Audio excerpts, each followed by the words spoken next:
Rawls law for volatile solute, volatile solute के लिए हमें रॉल्स लॉ करना है या फिर कहें वेपर प्रेशर करना है लिक्विड लिक्विड सॉल्यूशन का, यानी दो लिक्विड मिक्स हैं उनके सॉल्यूशन का जो वेपर प्रेशर होगा वो करेंगे। तो चलिए स्टार्ट करते हैं। हमने एक सॉल्यूशन लिया है इसमें दो लिक्विड हैं, लिक्विड इन लिक्विड। देखिए ये जो लॉ है एफ.एम. रॉल्स ने रिप्रेजेंट किया था 1886 में, वोलाटाइल सॉल्यूट के लिए है। तो देखिए जो सॉल्यूशन होता है लिक्विड लिक्विड का, दोनों हमने ऐसे लिक्विड लेने हैं जो कि वोलाटाइल हो, यानी जिन्हें हम हीट करें और वो वेपर्स में कन्वर्ट हो जाएं, दोनों ही। ठीक है, उनका प्रेशर अलग अलग हो सकता है, ठीक है, लेकिन वो क्या होगा, हमें दोनों ऐसे सॉल्यूशन एक जगह करने हैं जो कि जिनको हम हीट दें और वो वोलाटाइल हो, दोनों जो कंपोनेंट हैं उनमें से वेपर्स निकले। ठीक है, तो इस तरह से हम इसको करेंगे। तो इसमें इक्विलिब्रियम, ऑब्वियसली इसमें भी इक्विलिब्रियम आएगा। इक्विलिब्रियम क्यों आएगा? क्योंकि हमने इसको करना है एक क्लोज वेसल में।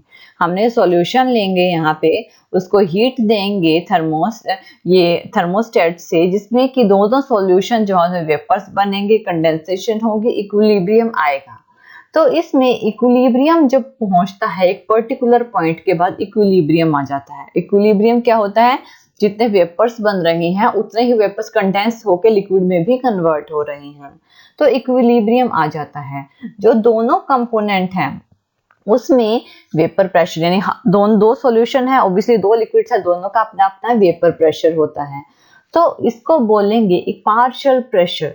पार्शियल प्रेशर जिसकी वैल्यू डिपेंड होती है मोल फ्रैक्शन, कंपोनेंट के मोल फ्रैक्शन में, जो सॉल्यूशन में जो कंपोनेंट्स हैं उनके मोल फ्रैक्शन पे, उसको पार्शियल प्रेशर देखते हैं। कि जो वेपर प्रेशर होता है कंपोनेंट का, प्योर, आपने दो लिक्विड ली है, दोनों को अगर आप अलग अलग हीट करोगे, उसमें से दोनों को में से वेपर्स निकलेंगे, दोनों का प्रेशर अलग अलग होगा, सेम प्रेशर नहीं होता है। तो ये जो है ये रॉल्स लॉ ने एक्सप्लेन किया था। उनके अकॉर्डिंग जो उन्होंने क्या किया था, एक सॉल्यूशन लिया जिसमें वेपर प्रेशर जो होता है कंपोनेंट का एक पर्टिकुलर टेम्परेचर पे, और दोनों में इक्वल मोल फ्रैक्शन होती है कंपोनेंट में, एक पर्टिकुलर सॉल्यूशन में, जिसे मल्टीप्लाई किया जाता है वेपर प्रेशर ऑफ कंपोनेंट से एक प्योर स्टेट में। अगर आपको ये क्लियर नहीं हुआ है तो आपको अब क्लियर होगा कि इसका मतलब क्या है। चलिए स्टार्ट करते हैं। आपने क्या लेना है, आपने ग्राफ ड्रॉ करना है। ये जो ग्राफ है इसको पी.एक्स ग्राफ बोलेंगे। ये जो ग्राफ है मोल फ्रैक्शन ऑफ बी, और यहाँ पे जो हमारा प्रेशर होता है, जो हमारा वेपर प्रेशर है, उसके बीच में ये ग्राफ ड्रॉ किया है।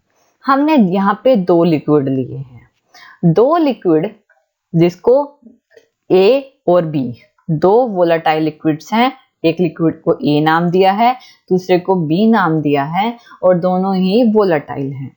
तो इसमें क्या किया है कि एक्स ए और एक्स बी क्या है, ये है mole fraction. X a liquid का मोल फ्रैक्शन है, एक्स बी लिक्विड का मोल फ्रैक्शन है। अब देखिए यहाँ पे एक्स ए 1 है, यानी कि मोल फ्रैक्शन ए का एक्स ए 1 है, और बी का मोल फ्रैक्शन एक्स बी 1 है, और ए 0 है, यहाँ पे बी 0 है।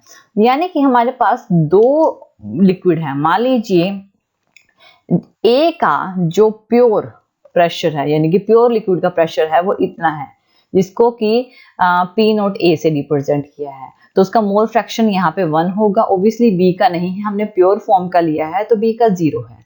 सेम बी के केस में बी का मान लीजिए जो प्रेशर है, प्योर लिक्विड का प्रेशर पी नॉट बी, वो ये है, ये वाला पॉइंट है। तो X B is equal to 1 है, मोल फ्रैक्शन बी का 1 है, यहाँ पे ए का 0 है क्योंकि हम ए का नहीं लिया। तो यहाँ पे क्या होगा, हमने क्या कहा था, मैंने डेफिनेशन में क्या है, जो वेपर प्रेशर होता है किसी भी कंपोनेंट का एक पर्टिकुलर टेम्परेचर पे, वो इक्वल होता है मोल फ्रैक्शन। मोल फ्रैक्शन जो हमने एक्स ए और एक्स बी इक्वल होता है mole fraction into mole fraction के साथ क्या लिया है, कंपोनेंट ऑफ सॉल्यूशन, जिसे मल्टीप्लाई करना है हमने मोल फ्रैक्शन को, यानी एक्स ए या एक्स बी को मल्टीप्लाई करना है वेपर प्रेशर के साथ। किसके वेपर प्रेशर के साथ? प्योर स्टेट के कंपोनेंट के वेपर प्रेशर के साथ। अब देखिए कि XA1 है लिक्विड, जब लिक्विड जो है A लिक्विड जो प्योर है। अब XB mole fraction pure B के केस में, प्योर B लिक्विड के केस में जो मोल फ्रैक्शन XB का 1 है दोनों के केस में। अब यहाँ पे प्रेशर ऑफ A, ठीक है ना, प्रेशर ऑफ A PA जो है वेपर प्रेशर है। अब देखिए वेपर प्रेशर है PA का और PB का, दोनों का। PA का XA मोल फ्रैक्शन डेफिनेशन के अकॉर्डिंग चल रही है, मोल fraction of A into pure component जो है, जो हमारे पास प्योर कंपोनेंट है वो, उनको मल्टीप्लिकेशन की है हमने। तो वेपर प्रेशर A का क्या है, XA mole fraction of A into P naught A। P note क्या है, प्योर लिक्विड का प्रेशर, ठीक है ना, तो प्योर लिक्विड का P नोट A। और PB का vapour pressure of B is equal to XB mole fraction of B P naught B, यानी प्योर लिक्विड B का, प्योर कंपोनेंट जो है हमारे पास, प्योर स्टेट में जो कंपोनेंट है उसका प्रेशर। तो ये हमारी डेफिनेशन को रिप्रेजेंट करता है। अब यहाँ पे जो टोटल प्रेशर है, total pressure P PA plus PB होगा, यानी कि P is equal to XA P naught A plus XB P naught B। अगर यहाँ पर हम इसको इस तरह से रिप्रेजेंट करते हैं कि PA यहाँ पे B के केस में XA 0 है, तो मोल फ्रैक्शन XA और प्योर स्टेट में A, तो ये जो है ये क्या रिप्रेजेंट करेगा, PA क्या होगा XA into P naught A, PA क्या है XA into P naught A, और दूसरा है ये वाला जो कि PB XB into P naught B।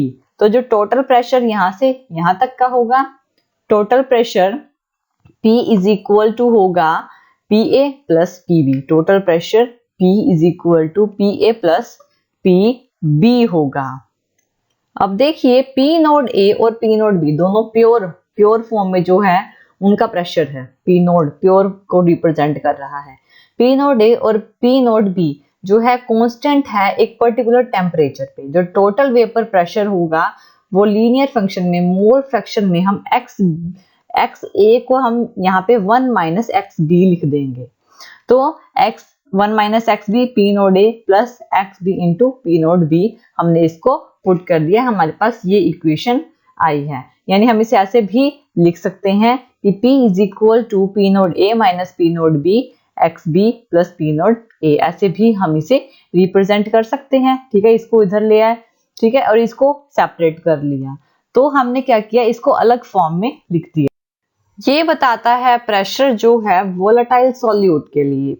अब देखिए जो हमारे पास जो रॉल्स लॉ होता है वो एप्लीकेबल होता है वोलेटाइल लिक्विड सॉल्यूशन के लिए। किसकी चीज के लिए, हमारे पास ये अलग अलग पॉइंट्स होते हैं जिनको हमने ध्यान में रखना है कि जो रॉल्स लॉ है वो एक्सप्लेन करता है दो कंपोनेंट्स को और दोनों वोलेटाइल लिक्विड होने चाहिए, और होमोजीनियस जो सॉल्यूशन इनका बनेगा वो होमोजीनियस मिक्सचर होना चाहिए। तो ये जो लॉ है सिर्फ इसी के लिए अप्लाई होता है।